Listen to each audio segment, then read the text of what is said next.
Hello students, welcome to my channel Maths Easy. In the chapter pair of linear equations in two variables, we have discussed about the graphical representation or geometrical representation of linear equations in two variables. If the lines are intersecting, we get only one solution, that is a unique solution. If the lines are parallel, we get no solutions. That means if the lines are parallel ಅಂದ್ರೆ graphical representation ಅಲ್ಲಿ lines ಏನಾದರೂ parallel ಬಂತು ಅಂತಂದ್ರೆ we get no solutions. If the lines are coincident ಅಂದ್ರೆ ಒಂದ್ರ ಮೇಲೆ ಒಂದು ಏನಾದರೂ ಲೈನ್ಸ್ ಬಂತು ಅಂತಂದ್ರೆ we get infinitely many solutions. Okay, in this class we are going to solve the problems related to the exercise number 3.1. okay, the first problem is like this. Aftaf tells his daughter, 7 years ago I was 7 times as old as you were then. Also 3 years from now I shall be 3 times as old as you will be. Isn't this interesting? Represent this situation algebraically or graphically. Okay, ಇಲ್ಲೊಂದು question ಇದೆ. ಈ ಒಂದು question ನಲ್ಲಿ ಒಂದು situation ಇದೆ. ಈ situation ಅನ್ನು ನಾವೇನ್ ಮಾಡಬೇಕು, ಆಲ್ಜಿಬ್ರಿಕಲಿ ಮತ್ತು ಗ್ರಾಫಿಕಲಿ ಆಗಿ ರೆಪ್ರೆಸೆಂಟೇಷನ್ ಮಾಡಬೇಕು. ಓಕೆ, ಇದರಲ್ಲಿ ಅಫ್ತಾಬ್ ಅವನ ಮಗಳಿಗೆ ಹೇಳ್ತಾನೆ, 7 years ago, 7 ವರ್ಷದ ಹಿಂದೆ, 7 years ago I was 7 times as old as you were then.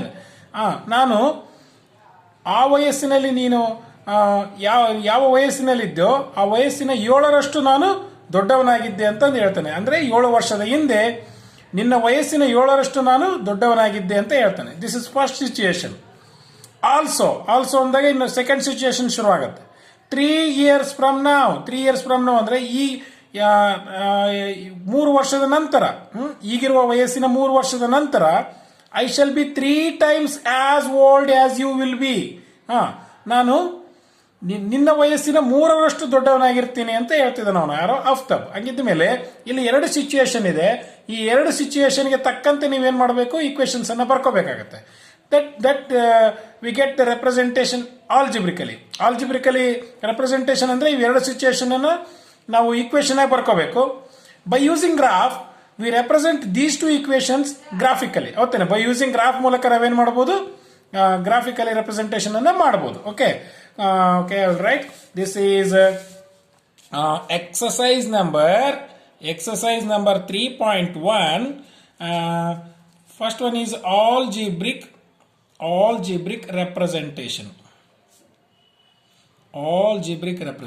Okay, algebraic representation. I will write. ನಮಗೆ ಇಲ್ಲಿ ನೋಡಿ, ಈ ಪ್ರಾಬ್ಲಮ್ ಅಲ್ಲಿ ಅಫ್ತಾಬ್ನ ಏಜ್ ಗೊತ್ತಿಲ್ಲ, and also we don't know the age of his daughter. ಅವನ ಮಗಳದ ಏಜ್ ಕೂಡ ಗೊತ್ತಿಲ್ಲ ನಮಗೆ. ಆಗಿದ್ಮೇಲೆ I will take the present age of the Aftab will be x years. ಹೌದಾನೆ, ಆ ರೀತಿ ತಗೊಳ್ತೀನಿ ನಾನು. Okay, let the present age of Aftab be x years. ಅಂದ್ರೆ ಪ್ರೆಸೆಂಟ್ ಏಜ್ ನಾನು ಏನ್ ತಗೊಂಡಿದ್ದೀನಿ ಈಗ, x years ತಗೊಂಡಿದ್ದೀನಿ ನಾನು. ನಮಗೆ ಗೊತ್ತಿಲ್ಲ ಅವನ ವಯಸ್ಸು ಎಷ್ಟು ಅಂತ ಗೊತ್ತಿಲ್ಲ. Okay, and also the present age of his daughter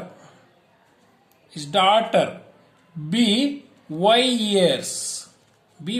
ನೋಡ್ರಿ, ನಾನಿಲ್ಲಿ ಅಫ್ತಾಬಿನ ಏಜ್ ಅನ್ನ ಎಕ್ಸ್ ತಗೊಂಡಿದ್ದೀನಿ. The age of his daughter is y years ಅಂತ ತಗೊಂಡಿದ್ದೀನಿ. ನಮಗೆ ಇಬ್ರು ಏಜ್ ನಮಗೆ ಗೊತ್ತಿಲ್ಲ. ಹಾಗಾಗಿ ಓಕೆ, ಈಗ ಅಕಾರ್ಡಿಂಗ್ ಟು ದಿ ಕ್ವಶನ್ಸ್ ಪ್ರಕಾರ ಬರ್ಕೊಳ್ತಾ ಹೋಗೋಣ. ಅಕಾರ್ಡಿಂಗ್ ಟು ಕ್ವಶನ್ ನೋಡ್ರಿ, ಕ್ವಶನ್ ಪ್ರಕಾರ ನಾನು ಈಗ ಬರ್ಕೊಳ್ತಾ ಹೋಗ್ತೀನಿ. ಅಫ್ತಾಬ್ ಟೆಲ್ಸ್ ಹಿಸ್ ಡಾಟರ್, ಅವನ ಮಗಳಿಗೆ ಹೇಳ್ತಾನೆ ಏನಂತ, 7 years ago I was 7 times as old as you were then ಅಂತೇಳಿ. 7 years ago ಅಂದಾಗ ನೋಡಿ, ಅಫ್ತಾಬ್ ಏಜ್ ಎಷ್ಟಿದೆ, ಎಕ್ಸ್ ಇದೆ. 7 years ago ಅಂದ್ರೆ ಏನ್ ಬರೀತೀರಿ ನೀವು, -7. ಹೌದಾನೆ, 7 ವರ್ಷದ ಹಿಂದೆ, ಈಗಿರುವ ವಯಸ್ಸಿನ 7 ವರ್ಷದ ಹಿಂದೆ ಅಂದ್ರೆ ಏನ್ ಬರೀತೀರಿ, x -7. ಓಕೆ, 7 ವರ್ಷದ ಹಿಂದೆ ಈಗ ಅವನ ಮಗಳ ವಯಸ್ಸನ್ನ ನಾನು ಕಂಪೇರ್ ಮಾಡ್ತೀನಿ. ಅವನ ಮಗಳ ವಯಸ್ಸು ಏನಿರುತ್ತೆ, ಯಾವ ರೀತಿ ಕಂಪೇರ್ ಮಾಡ್ಕೊಂಡಿದ್ದಾನೆ ಅವನು, 7ರಷ್ಟು ದೊಡ್ಡವನಾಗಿರ್ತೀನಿ ಅಂತಂದೇಳಿ. ಅವಳಿಗೂ ಕೂಡ ಏನಾಗಿರುತ್ತೆ, 7 ವರ್ಷ ಕಡಿಮೆ ಆಗಿರುತ್ತಲ್ವಾ, ಈಗಿರುವ ವಯಸ್ಸಿಗಿಂತ 7 ವರ್ಷ ಏನಾಗಿರುತ್ತೆ, ಇಲ್ಲಿ ಕಡಿಮೆ ಆಗಿರುತ್ತೆ. ಹೌದಾನೆ? This is the equation. ಇಲ್ಲಿ x-7 ಅಂದ್ರೆ ಏನಂತ ಅರ್ಥ, ಅಫ್ತಾಬು ಅವನ ಈಗಿರುವ ವಯಸ್ಸಿನ 7 ವರ್ಷದ ಹಿಂದೆ 7 ಟೈಮ್ಸ್ ಅಂದ ತಕ್ಷಣ ನಾವೇನ್ ಬರೀಬೇಕಾಗುತ್ತೆ, we have to multiply. ನಾವು ಮಲ್ಟಿಪ್ಲೈ ಮಾಡಬೇಕು. 7 ಟೈಮ್ಸ್ ಅಂತ ತಕ್ಷಣ ಮಲ್ಟಿಪ್ಲೈ ಮಾಡಬೇಕು. ಯಾರ ವಯಸ್ಸಿನ, ಅವನ ಮಗಳ ವಯಸ್ಸಿನ. ಅವಳಿಗೂ ಕೂಡ 7 ವರ್ಷದಿಂದ ಅಂದ್ರೆ ಏನಾಗುತ್ತೆ, y-7 7 ವರ್ಷನ ಕಳಿಬೇಕಾಗತ್ತೆ. ಹೌದಾನೆ? This is first situation. ಹೌದಾನೆ? ಈಗ ಮತ್ತೆ ನಾನು ಕ್ವಶನ್ ಅನ್ನ ಕಂಟಿನ್ಯೂ ಮಾಡ್ತೀನಿ. ಆಲ್ಸೋ 3 years from now ಅಂದ್ರೆ ಈಗಿರುವ ವಯಸ್ಸಿನ 3 ವರ್ಷದ ನಂತರ. 3 ವರ್ಷದ ಈಗಿರುವ ವಯಸ್ಸು ಎಷ್ಟು ಅಫ್ತಾಬ್ದು, ಎಕ್ಸ್ ಇದೆ. 3 ವರ್ಷದ ನಂತರ ಅಂದ್ರೆ ಏನ್ ಬರೀತೀರಿ, x+3 ಆಯ್ತು. ಹೌದಾನೆ? 3 ವರ್ಷದ ನಂತರ ಅವಳಿಗೂ ಕೂಡ ಏನಾಯ್ತು, 3 ವರ್ಷ ಜಾಸ್ತಿ ಆಗತ್ತಲ್ವಾ. 3 years from now I shall be 3 times as old as you will be. I shall be 3 times as old as you will be ಅಂತ ಹೇಳ್ತಾನೆ ಅವನು. ಅಂದ್ರೆ ಅವಳ ವಯಸ್ಸಿನ 3 ವರ್ಷ ಅಂದ್ರೆ ಅವಳಿಗೂ ಕೂಡ ಏನಾಗುತ್ತೆ, 3 ವರ್ಷ ಜಾಸ್ತಿ ಆಗತ್ತೆ. ಹೌದಾನೆ? 3ರಷ್ಟು ನಾನು ದೊಡ್ಡವನಾಗಿರ್ತೀನಿ ಅಂತ ಹೇಳಿದ್ರು. ಈಗಿರುವ ವಯಸ್ಸಿನ 3 ವರ್ಷದ ನಂತರ ಅಂದ್ರೆ +3 ನಾನು 3ರಷ್ಟು ದೊಡ್ಡವನಾಗಿರ್ತೀನಿ. ಯಾರಿಗಿಂತ, ಅವನ ಮಗಳ ವಯಸ್ಸಿನಗಿಂತ 3ರಷ್ಟು ನಾನು ದೊಡ್ಡವನಾಗಿರ್ತೀನಿ ಅನ್ನೋದು 2 ಸಿಚುವೇಶನ್ ಅನ್ನು ನಾನು ಇಲ್ಲಿ ಬರೆದಿದ್ದೀನಿ. ಈಗ ನಾವು ಇದನ್ನು ಸಿಂಪ್ಲಿಫೈ ಮಾಡೋಣ. x-7 is equal to 7 into y is 7y minus 7 7s are 49. Okay, I will take these two terms to the left side. x-7 minus 7y plus 49 is equal to 0. And I will write 7y as it is, and it will become what? Plus 42 is equal to 0. X minus 7y is equal to 42 to the right side minus 42. This is equation number 1 ಅಂತ ತಗೊಳ್ಳಿ. Now simplify ಮಾಡಿದ್ನ x plus 3 is equal to 3 into y is 3y. 3 3s are 9. x plus 3 to the left side ತಗೊಳ್ತೀನಿ. minus 3y minus 9 is equal to 0. x minus 3y ನೋಡ್ರಿ, ಇವೆರಡನ್ನ ಜೊತೆ ಬರ್ಕೊಳ್ತೀನಿ. plus 3 minus 9 is what? Is it minus 6 is equal to 0. x minus 3y to the right side ತಗೊಂತೀನಿ plus 6. This is equation number 2. ಹೌದಾನೆ? Now we have completed the algebraic representation. ನೋಡ್ರಿ, algebraic representation ಅನ್ನು ನಾವು complete ಮಾಡಿದ್ವಿ. ನಾವು ಗೊತ್ತಾಯ್ತಲ್ಲ. Okay, according to 2 situation, 2 situation ಪ್ರಕಾರ algebraic representation ಅನ್ನು ನಾವು ಮಾಡಿದೀವಿ. ಹಾಗಿದ್ದ ಮೇಲೆ ಈಗ ನೆಕ್ಸ್ಟ್ ಗ್ರಾಫಿಕಲ್ ರೆಪ್ರೆಸೆಂಟೇಷನ್.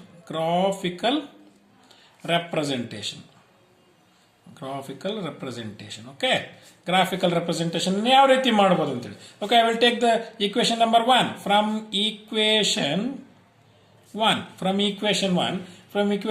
1 ತಗೊಳ್ತೀನಿ.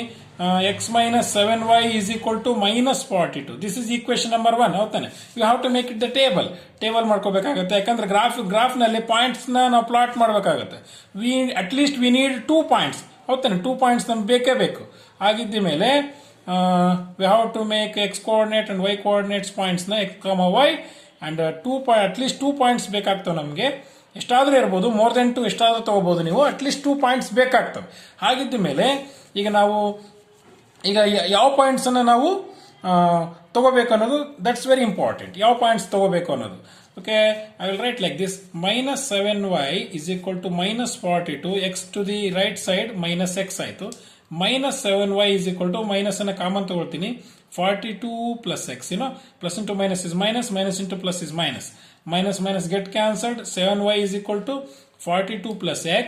And y is equal to what? 42 plus x divided by 7. Okay, y is equal to ಈ ರೀತಿ ಬರ್ಕೊಳ್ರಿ ನೀವು. ಪ್ರತಿಯೊಂದು ಲೆಕ್ಕದಲ್ಲೂ ಕೂಡ y is equal to ನೀವು ಬರ್ಕೋಬೇಕಾಗುತ್ತೆ. ಯಾಕಂದ್ರೆ x ವ್ಯಾಲ್ಯೂ ಕೊಟ್ಟಾಗ y ವ್ಯಾಲ್ಯೂ ನಮಗೆ ಸಿಗ್ತಾ ಹೋಗುತ್ತೆ. ಆಗಿದ ಮೇಲೆ x ಗೆ ಏನು ವ್ಯಾಲ್ಯೂ ಕೊಟ್ರೆ ನಮಗೆ y value will get N integer ಬಂದ್ರೆ ಏನಾಗುತ್ತೆ ಅಂದ್ರೆ, ಗ್ರಾಫ್ ನಲ್ಲಿ ನಾವು ಪಾಯಿಂಟ್ ಔಟ್ ಮಾಡಬೇಕಾದಾಗ, ಈ ರೀತಿ ಪಾಯಿಂಟ್ ಔಟ್ ಮಾಡಬೇಕಾದಾಗ ಇಂಟೀಜರ್ಸ್ ಬಂದ್ರೆ ನಾವು ಈಸಿಲಿ ಪ್ಲಾಟ್ ಮಾಡಬಹುದು. ಆದ್ರೆ ಏನಾದ್ರು ಫ್ರಾಕ್ಷನ್ಸ್ ಬಂದ್ರೆ ಇಟ್ಸ್ ಕ್ವೈಟ್ ಲಿಟಲ್ ಡಿಫಿಕಲ್ಟ್, ಸ್ವಲ್ಪ ಕಷ್ಟ ಆಗತ್ತೆ. ಹಾಗಾಗಿ ಫ್ರಾಕ್ಷನ್ ಬರದೇ ರೀತಿಯಲ್ಲಿ ನಾವು ಮಾಡ್ತಾ ಹೋಗ್ಬೇಕು. ಫ್ರಾಕ್ಷನ್ ಬಂದ್ರೂ ಕೂಡ ನಾವು ಪಾಯಿಂಟ್ ಔಟ್ ಮಾಡಬಹುದು, ಬಟ್ ನಾಟ್ ಸೋ ಈಸಿಯಾಗಿ ನಾವು ಪ್ಲಾಟ್ ಮಾಡೋಕ್ಕಾಗಲ್ಲ. ಹಾಗಿದ್ದ ಮೇಲೆ ನಾನಿಲ್ಲಿ ಪಾಯಿಂಟ್ಸ್ ಅನ್ನು ತಗೊಳ್ತಾ ಹೋಗ್ತೀನಿ. ಈಗ ಯಾವ ಪಾಯಿಂಟ್ಸ್ ಅನ್ನು ತಗೋಬೇಕು ಅನ್ನೋದು ದಟ್ಸ್ ವೆರಿ ಇಂಪಾರ್ಟೆಂಟ್. ಈಗ ಪಾಯಿಂಟ್ಸ್ ಅನ್ನು ಯಾವ ರೀತಿ ತಗೋಬೇಕು ಅನ್ನೋದು ಇಂಪಾರ್ಟೆಂಟ್. ಈಗ ಈಗ ಪಾಯಿಂಟ್ಸ್ ತಗೋಬೇಕಾದಾಗ ಇಲ್ಲಿ ನಮಗೆ ಎಕ್ಸಾಕ್ಟ್ ಆಗಿ ಅವೆರಡೂ ಲೈನ್ಸ್ ಎಲ್ಲಿ ಇಂಟರ್ಸೆಕ್ಟ್ ಆಗ್ತವೆ ಅನ್ನೋದು ಇಂಪಾರ್ಟೆಂಟ್. ಇಂಟರ್ಸೆಕ್ಟ್ ಆಗ್ತವೋ ಅಥವಾ 3 ಪಾಸಿಬಿಲಿಟೀಸ್ ಇದಾವಲ್ಲ ಗ್ರಾಫ್ ನಲ್ಲಿ, ಯಾವ್ಯಾವು? Intersecting lines, parallel lines and also coincident lines. ಈ ರೀತಿ 3 ಪಾಸಿಬಿಲಿಟೀಸ್ ಇರೋದ್ರಿಂದ ನಾವು ಇವೆರಡು ಈಕ್ವೇಶನ್ ಅನ್ನು ಸಾಲ್ವ್ ಮಾಡಿದಾಗ, ನಾವು ಸೈಡ್ ವರ್ಕ್ ನ ಸಾಲ್ವ್ ಮಾಡಿದಾಗ ಯಾವ ಪಾಯಿಂಟ್ಸ್ ಅನ್ನ ಅಟ್ ಲಾಸ್ಟ್ ತಗೋಬೇಕು ಅನ್ನೋದು ನಮಗೆ ಗೊತ್ತಾಗುತ್ತೆ. That is the trick. ಅದೊಂದು ಟ್ರಿಕ್ ಇದೆ. ಇಲ್ಲೊಂದು ನಾನು ಸೈಡ್ ವರ್ಕ್ ಮಾಡ್ತಿದ್ದೀನಿ. x minus 7y is equal to minus 42, x minus 3y is equal to 6. ನೋಡಿ, ಇವೆರಡು ಈಕ್ವೇಶನ್ ಒಂದ್ರ ಕಡೆ ಒಂದು ಬರ್ಕೊಂಡಿದ್ದೀನಿ ನಾನು. ಇವೆರಡು ಈಕ್ವೇಶನ್ ಅನ್ನ ಒಂದ್ರ ಕಡೆ ಸೈಡ್ ಮಾಡ್ಕೊಂಡಿದ್ದೀನಿ ನಾನು. ಈಗ ಇದು ಒಂದು ಕ್ಯಾನ್ಸಲ್ ಮಾಡಬೇಕಾಗಿರೋದ್ರಿಂದ ಇಲ್ಲಿ ಪ್ಲಸ್ ಇದೆ, ಮೈನಸ್ ಮೈನಸ್ ಇದೆ, ಪ್ಲಸ್ ಮೈನಸ್ ಇದೆ, ಪ್ಲಸ್ ಇದೆ, minus. Okay, these two get cancelled. It will become what? Minus bigger number ಹತ್ರ ಮೈನಸ್ ಇದೆ. 7 minus 3 is what? Minus 4y. And minus minus is there. You have to add. Is it 48? Okay. And minus minus get cancelled. 4y is equal to 48. And y is equal to 48 divided by 4. 4 ones are 4 ones are 4 twos are. Y is equal to what? 12 ಬಂತು. ಅಂದ್ರೆ 12 point ತಗೋಬೇಕು ಅಂತ ಅರ್ಥ ಆಯ್ತಂಗ. ಆಮೇಲೆ ಈ 12 ಅನ್ನ ನಾನು ಇವೆರಡರಲ್ಲಿ ಯಾವ್ದಾರ ಒಂದು ಈಕ್ವೇಶನ್ ಸಬ್ಸ್ಟಿಟ್ಯೂಟ್ ಮಾಡ್ತೀನಿ. x minus 7y is equal to minus 42. Okay, x minus 7 into y ಅಂದ್ರೆ ಏನು? 12 is equal to minus 42. x minus 12 sevens are 84 is equal to minus 42. X is equal to minus 42 to the right side plus 84. X is equal to, okay, 84 ನಲ್ಲಿ 42 subtract ಮಾಡಿದ್ರೆ ಎಷ್ಟು ಬಂತು? Plus 42. Is it right? Plus 42 ಆಗಿದ್ಮೇಲೆ x value ಏನ್ ಬಂತು? 42 ಬಂತು. That means in this table we have to take one point plus 42 ತಗೋಬೇಕು, ಇನ್ನೊಂದು ಪಾಯಿಂಟ್ 12 ಬಂದೇ ಬರುತ್ತೆ. ಆಗಿದ್ದ ಮೇಲೆ this one is the side work. Side work ನೀವು ಮಾಡ್ಕೊಂಡಿದ್ರೆ ಎಕ್ಸಾಮಿನೇಷನ್ ಅಂದ್ರೆ ಈ ಪಾಯಿಂಟ್ ತಗೋಬೇಕಂತ ಅರ್ಥ ಆಗುತ್ತೆ ನಿಮಗೆ. ಓಕೆ, ಆಗಿದ್ದ ಮೇಲೆ I will take other points, ಬೇರೆ ಪಾಯಿಂಟ್ಸ್ ನ ತಗೊಳ್ತಾ ಹೋಗ್ತೀನಿ. Okay, in the first case, if x is equal to 0 ತಗೊಳ್ತೀನಿ. ಯಾಕೆ 0 ತಗೊಳ್ತೀನಿ ಅಂದ್ರೆ 0 ಆಯ್ತು ಅಂದ್ರೆ 7 1s 7 6 ಈಸಿಲಿ ನಾನು ಡಿವೈಡ್ ಮಾಡ್ಬೋದು. ಹಂಗಾಗಿ y is equal to 42 plus 0 divided by 7. Is it right? And y is equal to 42 by 7. 7 1s 7 6 is equal to 6 ಆಯ್ತು. ಹಾಗಿದ್ದ ಮೇಲೆ x ಗೆ 0 ತಗೊಂಡಾಗ y ಏನ್ ಬಂತು? 6 ಬಂತು. And also if I take minus 42 ತಗೊಂಡ್ರೆ ಏನಾಯ್ತು? 42 minus 42 divided by 0 ಆಗುತ್ತೆ. 0 by 7 is 0 itself. ಹೌದಾನೆ? ಈ ರೀತಿನಾದ್ರೂ ಮಾಡಬಹುದು. Or you can take plus 7 or minus 7. ಯಾಕಂದ್ರೆ ಪ್ಲಸ್ 7 ತಗೊಂಡ್ರೆ 49 ಆಗುತ್ತೆ. 49 7 1s 7 7s ಅನ್ನು ಮಾಡಬಹುದು. ಮೈನಸ್ 7 ತಗೊಂಡ್ರೆ 35 ಆಗುತ್ತೆ. That is very easy. ಆಗಿದ್ದ ಮೇಲೆ if x is equal to plus 7, x is equal to plus 7 ತಗೊಂಡ್ರೆ ಏನಾಯ್ತು ಇಲ್ಲಿ ನೋಡ್ರಿ? y is equal to 42 plus 7 divided by 7 is equal to 49 by 7. 7 1s 7 7s you will get 7. ಹೌದಾನೆ? ಅಲ್ಲಿ plus 7 ಬಂದಾಗ you will get plus 7 7 ಬರುತ್ತೆ. ಆಮೇಲೆ third ಕೇಸಲ್ಲಿ if x is equal to minus 7 ತಗೊಳ್ತೀನಿ. ಮೈನಸ್ 7 ಯಾಕೆ ತಗೊಂಡೆ ಅಂದ್ರೆ 42 ಅಲ್ಲಿ ಮೈನಸ್ 7 ಹೋದ್ರೆ 35 ಆಗುತ್ತೆ. ಈಸಿಲಿ ನಾವು 7 1s 7 5s ಅಂತಂದೇಳಿ ನಾವು ಡಿವೈಡ್ ಮಾಡ್ಬೋದು. ಹಂಗಾಗಿ y is equal to 42 minus 7 divided by 7 and y is equal to 35 divided by 7. 7 1s 7 5s y is equal to what? 5. Okay, ಹಾಗಿದ್ದ ಮೇಲೆ ಇಲ್ಲಿ ಮೈನಸ್ 7 ತಗೊಂಡಾಗ ಏನ್ ಸಿಕ್ತು ನಮಗೆ? 5 ಸಿಕ್ತು. ಅಟ್ ಲಾಸ್ಟ್ ಪಾಯಿಂಟ್ ನಾ ಏನ್ ತಗೋಬೇಕಂತ ಹೇಳಿದೆ? ಐ ಹ್ಯಾವ್ ಶೋನ್ ಒಂದು ಟ್ರಿಕ್. ಏನೋ ಒಂದು ಟ್ರಿಕ್ ನಿಮಗೆ ಹೇಳ್ಕೊಟ್ಟಿದ್ದೆ ನಿಮಗೆ ಯಾವ ಪಾಯಿಂಟ್ಸ್ ತಗೋಬೇಕಂತೇಳಿ. x is equal to 42 ತಗೊಳ್ಳಿ, you will get y is equal to 12 ಸಿಗುತ್ತೆ ನಮಗೆ. ಆಗಿದ್ದ ಮೇಲೆ I will take x is equal to 42 ತಗೊಳ್ತೀನಿ ನಾನು. You can take any points, ಯಾವ ಪಾಯಿಂಟ್ಸ್ ಆದ್ರೂ ತಗೋಬಹುದು, ನೆನಪಿರ್ಲಿ. Fourth case, if x is equal to 42 and y is equal to 42 minus okay 42 okay 42 plus okay according to this equation 42 plus 42 divided by 7 and y is equal to 84 divided by 7. 7 1s are 7 1s are 7 2s are and y is equal to what? 12. ಹೋಗ್ತಾನೆ ಆಗಿದ್ದ ಮೇಲೆ ಇಲ್ಲಿ ಏನು ಸಿಕ್ತು ನಮಗೆ 12 ಸಿಗುತ್ತೆ. This point is very important. ಹೋಗ್ತಾನೆ graphical representation ಮಾಡಕ್ಕೆ ಈ ಪಾಯಿಂಟ್ ಬಹಳ ಇಂಪಾರ್ಟೆಂಟ್ ಆಗುತ್ತೆ. ಇವೆಲ್ಲ ಪಾಯಿಂಟ್ಸ್ಗಳು ಇದಕ್ಕೆ ಸಪೋರ್ಟ್ ಮಾಡ್ತವೆ. ಓಕೆ 0,6 7,7 minus 7,5 42,12 ಓಕೆ 42,12 ಈ ಪಾಯಿಂಟ್ಸ್ ಅನ್ನೇ ನಾನು ಈ ಪಾಯಿಂಟ್ಸ್ ಅನ್ನೇ ನಾನು ಏನು ಮಾಡಿದ್ದೀನಿ, ಈ ರೀತಿ ನಾವು ಬರ್ಕೊಂಡಿದ್ದೀನಿ. ಯಾಕಂದ್ರೆ ಆ ಗ್ರಾಫ್ನಲ್ಲಿ ನಾವು ಈ ರೀತಿ ನಾವು ಪಾಯಿಂಟ್ ಔಟ್ ಮಾಡ್ತೀವಿ, ಹೋಗ್ತಾನೆ ಹಾಗೆ ಪಾಯಿಂಟ್ಸ್ ಅನ್ನ ಪ್ಲಾಟ್ ಮಾಡ್ತೀವಿ, ಗೊತ್ತಾಯ್ತಲ್ಲ. ಹಾಗಿದ್ದ ಮೇಲೆ ದ ಗ್ರಾಫಿಕಲ್ ರೆಪ್ರೆಸೆಂಟೇಷನ್ ನಲ್ಲಿ ನಾವು ಫಸ್ಟ್ ಈಕ್ವೇಶನ್ ಅನ್ನು ತೆಗೆದುಕೊಂಡು ನಾವು ಒಂದು ಟೇಬಲ್ ಅನ್ನು ಫ್ರೇಮ್ ಮಾಡಿದ್ವಿ. ಲೈಕ್ ದ ಫಸ್ಟ್ ಈಕ್ವೇಶನ್, ಈ ಸೆಕೆಂಡ್ ಈಕ್ವೇಶನ್ಗೂ ಕೂಡ ಏನ್ ಮಾಡಬೇಕು, ಇದೇ ರೀತಿ ಟೇಬಲ್ ಅನ್ನು ನಾವು ಮಾಡಬೇಕಾಗತ್ತೆ, ಗೊತ್ತಾಯ್ತಲ್ವಾ. ಆಗಿದ್ದ ಮೇಲೆ ಫ್ರಮ್ ಈಕ್ವೇಶನ್ 2 ಯಾವುದು, x minus 3y is equal to 6 and ಒಂದು ಟೇಬಲ್ ಹಾಕೊಳ್ಳಿ like this, x comma y, and also more than 2 points ಇದ್ರೆ ಸಾಕು ನಮಗೆ. ಹಾಗಿದ್ದ ಮೇಲೆ okay, from equation 2 from equation 2 x minus okay, I will write like this, minus 3y is equal to 6 minus to the right side minus x, minus 3y is equal to minus common ತೆಗಿತೀನಿ ಯಾಕಂದ್ರೆ minus minus cancel ಆಗ್ತವೆ. 6 I will write as it is. Okay, is it minus 6? Minus into minus is plus, plus minus into plus is minus, and x minus minus get cancelled. 3y is equal to what? ಇದನ್ನ ಉಲ್ಟಾ ಬರೆದ್ಬಿಡಿ, x minus 6 y is equal to what? x minus 6 divided by 3. Okay, ಆಗಿದ್ದ ಮೇಲೆ ಈಗ ನಾವು points ಅನ್ನ point out ಮಾಡ್ಕೊಂಡು ಯಾವ್ಯಾವ points ತಗೊಂಡ್ರೆ ನೋಡ್ರಿ, x ಗೆ 6 ತಗೊಂಡ್ರೆ ಏನಾಯ್ತು, 6 minus 6 is what? 0. ಈಸಿಯಾಗಿ ಸಿಕ್ಬಿಡುತ್ತೆ ನಮಗೆ. ಹಂಗಿದ್ದ ಮೇಲೆ if x is equal to 6, what we will get? y is equal to 6 minus 6 divided by 3, and y is equal to 0 by 3, and y is equal to 0 itself. ಆಗಿದ್ದ ಮೇಲೆ what you can write, 6 and 0 and 6 comma 0. In the second case, if x is equal to, ಇಲ್ಲಿ ನೋಡಿ, if x is equal to ನಾನು 0 ತಗೊಂಡ್ರೆ ಏನಾಯ್ತು, minus 6 by 3 ಆಗುತ್ತೆ.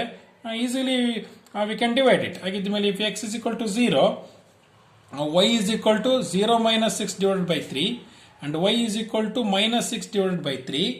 3 1s are 3 2s are, y is equal to minus 2. ಆಗಿದ್ದ ಮೇಲೆ what you can write, if x is equal to 0, y is equal to minus 2, 0 comma minus 2, and you can take one more point, ಇನ್ನೊಂದು point ನೀವು ತಗೋಬಹುದು. Okay, 3 points, more than 2 ಎಷ್ಟಾದ್ರೂ ತಗೋಬಹುದು, more than 2 ಇದ್ರೆ ಸಾಕು ನಮಗೆ. At least 2 points are needed, 2 points ಸಾಕು. Okay, at last which point you have to take according to the trick I have shown. ನಾನು ಒಂದು ಟ್ರಿಕ್ ತೋರಿಸಿದ್ರೆ ನಿಮಗೆ ಯಾವ ಪಾಯಿಂಟ್ ತೊಗೊಳ್ತೀರಿ, ಪ್ಲಸ್ 42. ಓಕೆನೆ, if x is equal to plus 42, if x is equal to plus 42 and y is equal to what? 42 minus 6 divided by 3, and y is equal to 42 minus 6 is what? Is it 36? 36 divided by 3, 3 1s are 3 1s are 3 2s are. Y is equal to what? 12. Y is equal to 12. That means 42 ಇದ್ದಾಗ y value ಎಷ್ಟು ಬಂತು, 12 ಬಂತು. Okay, 42 comma 12. Okay, now we have to represent these two tables in the graph. ಹೋಗ್ತಾನೆ, graph ನಲ್ಲಿ ನಾವು represent ಮಾಡಬೇಕಾಗುತ್ತೆ. Okay, ಎರಡು tables ಅನ್ನು ರೆಪ್ರೆಸೆಂಟ್ ಮಾಡೋಣ. ಓಕೆ, ನಾನಿಲ್ಲಿ x axis and y axis ನಲ್ಲಿ ಪಾಯಿಂಟ್ಸ್ ಅನ್ನು ನಾನು ಪಾಯಿಂಟ್ ಔಟ್ ಮಾಡಿದ್ದೀನಿ. 10 20 30 ಈ ರೀತಿ ಪಾಯಿಂಟ್ ಔಟ್ ಮಾಡ್ಕೊಂಡು ಹೋಗಿದ್ದೀನಿ. ಯಾಕಂದ್ರೆ ಇಲ್ಲಿ ನಮಗೆ ವಿ ನೀಡ್ 40 ಸಮಥಿಂಗ್ ಇದೆ, 40 ಸಮಥಿಂಗ್ ಇರೋದ್ರಿಂದ ನಾನು ಈ ರೀತಿ ಪ್ಲಾಟ್ ಮಾಡ್ಕೊಂತ ಹೋಗಿದ್ದೀನಿ. In the first table ನಲ್ಲಿ 0 comma 6, this one is 0 and 5 and 6. Okay, this one is 0 comma 6, no? And also 7 comma 7. Okay, this one is x value is 7 comma x is 7, no? X is 7, here is 7 comma 7. Okay, this is 5, this 5, this is 7, 5 6 7, 5 6 7, like this. This one is 7 comma 7, and also minus 7 comma 5, minus 7 comma 5. Minus 7 is what here? X is minus 7, this one is minus 7 comma 5 plus 5. Minus 7 comma 5, and then 42 comma 12. 40, this one is 40, 42 comma 12. This one is 10, and 12. 42 comma 12. Okay, we have to join these points. ಈ points ಅನ್ನು ಏನು ಮಾಡಬೇಕು ನಾವೀಗ join ಮಾಡಬೇಕು ತಾನೆ. Okay, ಹಾಗಿದ್ದ ಮೇಲೆ ಈ points ಅನ್ನು ಜಾಯಿನ್ ಮಾಡೋಣ. I have joined 3 points here. ಈ ಪಾಯಿಂಟ್ಸ್ ಅನ್ನು ಜಾಯಿನ್ ಮಾಡಿದ್ದೀನಿ ನಾನು. This line belongs to equation x minus 3y is equal to 6. X minus 3y is equal to 6. ಈ ಈಕ್ವೇಷನ್ಗೆ ಅದು ಈ ಲೈನ್ ರೆಪ್ರೆಸೆಂಟ್ ಮಾಡುತ್ತೆ. ಆಗಿದ್ದ ಮೇಲೆ ಸಾರಿ, ಸನ್ ಈಸ್ ಫಸ್ಟ್ ಈಕ್ವೇಷನ್ ಅಲ್ವಾ. ಫಸ್ಟ್ ಈಕ್ವೇಷನ್ ಆಗಿರೋದ್ರಿಂದ and this equation belongs to equation number 1. Equation number 1 is what? X minus 7y is equal to minus 42. X minus 7y is equal to minus 42. This is equation number 19. ಆಗಿದ್ದ ಮೇಲೆ in the same way we have to plot the points belongs to second equation. Okay, this one is 6 comma 0, 6 comma 0, and this one is okay, x is 6 here, and 6 comma 0, here it will come 6 comma 0. This is 6 comma 0, and then second point is 0 comma minus 2. X is 0 and minus 2 comes here. Okay, 0 comma minus 2, and last one is 42 comma 12. Okay, this one is the 42 comma 12, and we have to join these points here. We have to join these points. You will get an intersection line. If we extend these lines, okay, these two lines are intersecting at one point 42 comma 12. 42 comma 12. At last, what you are going to write? You have to write like this. From the graph, the two lines representing the two equations,